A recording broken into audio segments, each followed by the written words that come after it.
Todo mundo achou? Mateus capítulo 6. Eu recomendo a vocês a leitura do livro de Mateus. Não precisa ler a Bíblia inteira, seria bom, né? Interessante. Mas, ao lermos Mateus, o Evangelho de Mateus, que foram os discípulos que caminhou junto com Jesus, nós vemos ali um grande exemplo de conversão, um grande exemplo de coisas que Deus fez na vida dele. E quando você olha cada capítulo, cada título que tem ali em Mateus, você vê como que Deus transformou a vida dele. Só nesse versículo 6, ele já coloca ali, para a gente fazer a esmola, o jejum, a oração do Pai Nosso. E também, uma das passagens que eu mais gosto, que está nessa palavra aí, que é: onde está o seu coração, ali está o seu tesouro. Se a gente puder entender a profundeza que é isso, onde está o nosso coração, ali está o nosso tesouro, nós podemos entender muitas coisas da nossa fé e realmente converter o nosso coração para o Senhor. Amém? Todo mundo achou? Mateus capítulo 6. Facinho, né? Vamos lá no versículo 19, tradução da CNBB. Se tiver diferente, talvez sua Bíblia é de outra tradução. Diz assim: não juntei tesouros aqui na terra, onde a traça e a ferrugem destroem, e os ladrões assaltam e roubam. Ao contrário, ajuntai para vós tesouros no céu, onde a traça e a ferrugem não destroem, nem os ladrões assaltam e roubam. Pois onde estiver o seu tesouro, ali também estará o seu coração. A lâmpada no corpo é o olho. Se o seu olho for límpido, ficarás todo cheio de luz. Mas se seu olho for ruim, ficarás todo em trevas. Se, pois, a luz em ti é trevas, quão grandes serão as trevas que estão em ti? Ninguém pode servir a dois senhores. Ou vai odiar o primeiro e amar ao outro, ou aderir o primeiro e desprezar o outro. Não podeis servir a Deus e ao dinheiro. Palavra da salvação. Glória a vós, Senhor. Amém? Podemos sentar? Já podemos dar início nessa pregação, que até pus um título, A atitude de conversão através da misericórdia. Recentemente, nesse mês, nós temos entrado, no ano da misericórdia, que é um calendário diferente do ano civil. E muitas vezes nós colocamos assim, que a misericórdia é aquele Pai que perdoa os pecados, que acolhe aquele que foi embora, que despejou seus bens. Isso é aquela misericórdia que nós vemos na palavra do Pai misericordioso ou do Filho pródigo. Eu prefiro a parte do Filho pródigo. Realmente, o pai tinha 2 filhos e um filho realmente falou assim: olha, para mim você está morto, eu quero a herança, vou levar e vou embora. Depois viu que cometeu um grande erro, que na verdade ele tinha tudo ali com o seu pai. Porém, esse ano da misericórdia que a igreja chama, que o Papa chama, não é essa misericórdia que Deus perdoa tudo, que a gente vai fazer tudo errado e que Deus perdoa tudo. O ano da misericórdia desse tem mais a ver com aquele bom samaritano. A pessoa que estava ferida no chão, passou o sacerdote, não tinha tempo, passou o levita, passou o publicano, ninguém tinha tempo para ajudar ele lá. E o samaritano parou, deixou tudo que estava fazendo e foi ajudar aquele que estava enfermo, aquele que estava morrendo, aquele que estava necessitando. Deu alimento, sarou as feridas, deu pouso e ainda voltou para saber como estava. E se precisasse de mais alguma coisa, além do que ele já tinha dado, ele ia fazer. O ano da misericórdia vem falar isso para cada um de nós. Essa abertura que Deus nos dá para a gente ir ao próximo e ajudar. Ir ao próximo e realmente fazer algo concreto para ele. Fazendo a caridade, ajudando, auxiliando naquilo que mais precisa. E muitas vezes a gente fala assim: caridade dá dinheiro. Não é só isso. Tem muitas outras coisas que podemos fazer como caridade e que muitas vezes nós achamos que é só o dinheiro que resolve. Às vezes a gente também não tem e acaba não fazendo o amor ao próximo, a misericórdia, a caridade, porque achamos que só se a gente tivesse dinheiro a gente poderia fazer. Voltando à palavra de Mateus, veja só o que ele fala no versículo 20: ajuntai tesouros no céu. Nós, no dia a dia, na correria, no trabalho, a gente vai, tentando fazer uma economia. Economia é isso, tentar juntar algo para algo posterior, maior. Então a gente economiza daqui, economiza dali, e vai juntando um dinheirinho. E às vezes a gente não tem um autocontrole, não tem uma certa habilidade com o dinheiro, acaba se endividando, correndo atrás. Mas o Senhor pede para a gente ter esse mesmo destreza, essa mesma vontade de juntar tesouros aqui na terra, juntar no céu. Ajuntai tesouros no céu. Como fazendo isso? Fazendo o amor, fazendo a bondade. Ninguém ruim vai conseguir ir para o céu. Ninguém que faz maldade vai conseguir ir para o céu. E olha, tem que pedir realmente que Deus perdoe os nossos pecados, que muitas vezes nós estamos sendo pessoas que se preocupamos em ajudar bens na terra e não guardamos nada ainda dos bens celestes. Não buscamos nada aquilo que Deus está procurando.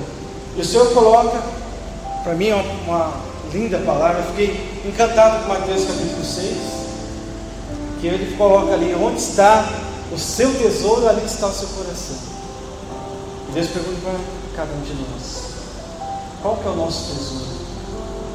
Qual que é o nosso objetivo? Encontrar isso com Deus ou não? E olha que hoje essa pregação é mais intensificada, esse ano da misericórdia é mais intensificada com aquele negócio de que nós nos convertemos. E veio na intercessão a definição perfeita de conversão: sair do poder de Satanás e ir ao poder de Deus.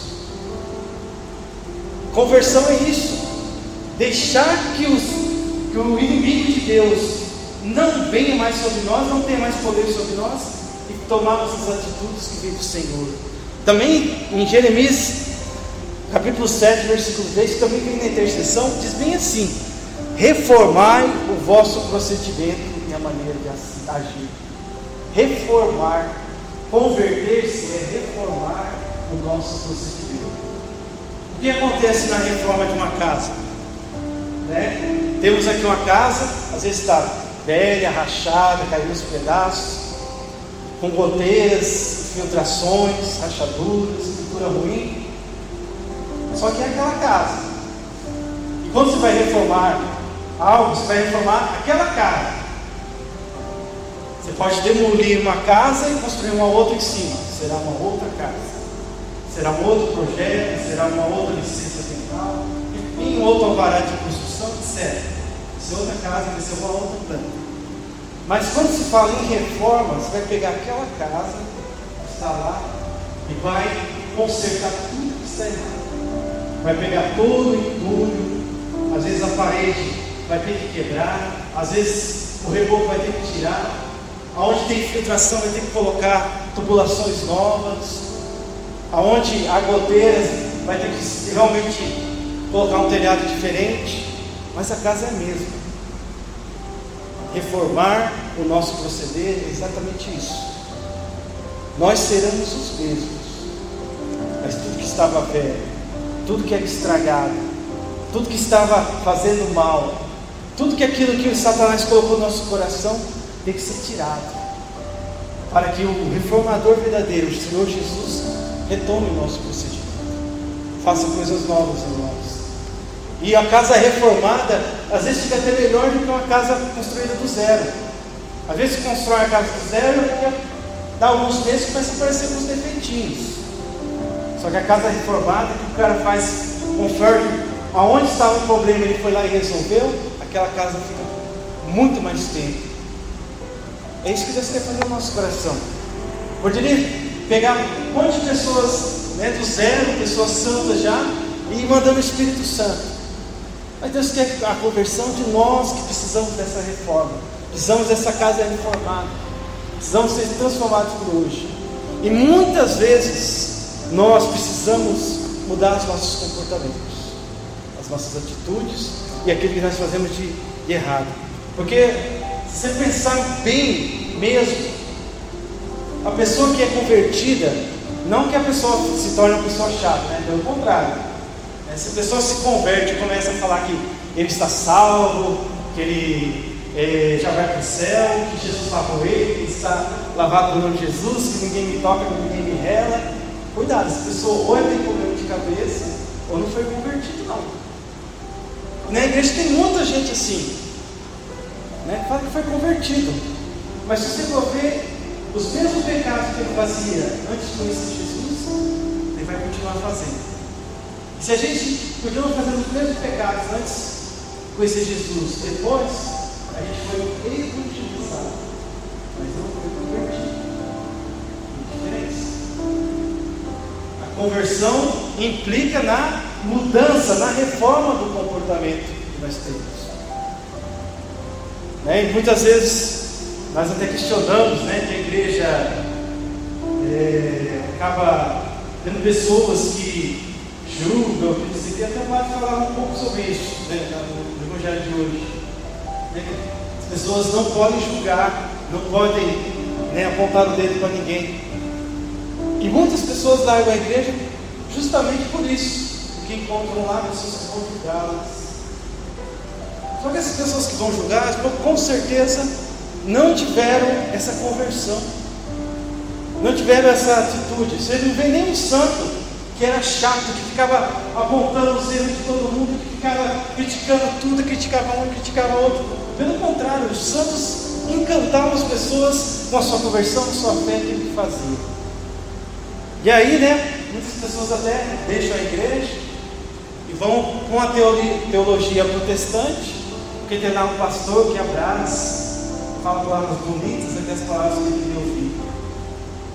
Claro, a igreja católica não pode falar as palavras que a gente quer ouvir. A igreja católica tem que falar as palavras que a gente precisa ouvir.